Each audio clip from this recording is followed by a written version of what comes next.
നമ്മളിൽ പലരും എൻകൗണ്ടർ ചെയ്തിട്ടുള്ള ഒരു ഇഷ്യൂ ആയിരിക്കും നമ്മുടെ പഴയ മോഡൽ കാസ്റ്റ് ആൻഡ് ബുള്ളറ്റിന്റെ അത് ഈ മഴയത്ത് ഓടുമ്പോഴോ അല്ലെങ്കിൽ വെള്ളം കയറുമ്പോഴൊക്കെ വണ്ടി കഴുകി കഴിയുമ്പോഴൊക്കെ ചില സമയത്ത് വണ്ടി സ്റ്റാർട്ടിങ് ട്രബിൾ കാണിക്കുന്നു.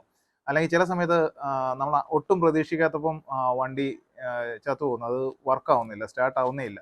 ഇങ്ങനത്തെ ഒരു ഇഷ്യൂ അതിനകത്ത് അതിന്റെ റീസൺ എന്ന് പറയുന്നത് നമ്മുടെ ഡിസ്ട്രിബ്യൂട്ടറിന്റെ പ്ലാറ്റിനം പോയിന്റ് ഒന്നിൽ അത് തേഞ്ഞു പോകുന്നു, അല്ലെങ്കിൽ ക്ലവ് പിടിക്കുന്നു, അങ്ങനെ എന്തെങ്കിലും അത് ഡാമേജ് ആയിട്ട് അത് മെക്കാനിക്കൽ പാർട്ട് ഉള്ളതുകൊണ്ട് തന്നെ ആ സാധനം പെട്ടെന്ന് നമ്മൾ ഒട്ടും പ്രതീക്ഷിക്കാത്തപ്പോൾ കംപ്ലൈൻ്റ് ആവുന്നു, വണ്ടി സ്റ്റാർട്ട് ആവാതിരിക്കുന്നു. അതിനുള്ളൊരു ഒരു സൊല്യൂഷനുമായിട്ടാണ് ഞാനിന്ന് വന്നിരിക്കുന്നത്. എൻ്റെ കയ്യിലിരിക്കുന്നത് ഒരു ഇലക്ട്രോണിക് ഇഗ്നിഷൻ കിറ്റാണ്.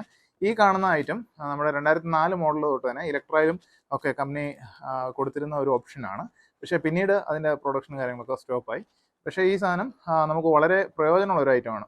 അപ്പോൾ നമ്മുടെ ഈ ഇലക്ട്രോണിക് ഇഗ്നിഷൻ മൊഡ്യൂളിനകത്തുള്ള 3 പാർട്സ് ആണ്.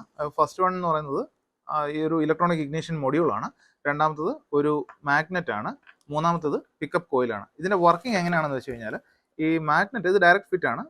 ഇത് കറങ്ങിക്കൊണ്ടിരിക്കും. ഇത് കറങ്ങി ഈ പിക്കപ്പ് കോയിലിൻ്റെ ഇതിൽ ഇൻലൈനിൽ വരുമ്പോഴത്തേക്കും അത് അലൈൻ ആകുമ്പോഴത്തേക്കും ഒരു പൾസ് ഇവിടുന്ന് ജനറേറ്റ് ആയിട്ട് അത് ഈ ഇഗ്നിഷൻ മൊഡ്യൂളിനോട് പറയും. ഇവിടുന്ന് നേരെ ഒരു സിഗ്നൽ പോയിട്ട് നമ്മുടെ കോയിലിനകത്ത് ചെന്നിട്ട് കോയിൽ അവിടെ നിന്ന് ഒരു സ്പാർക്ക് ജനറേറ്റ് ചെയ്യും. അങ്ങനെയാണ് ഇതിൻ്റെ വർക്കിംഗ്.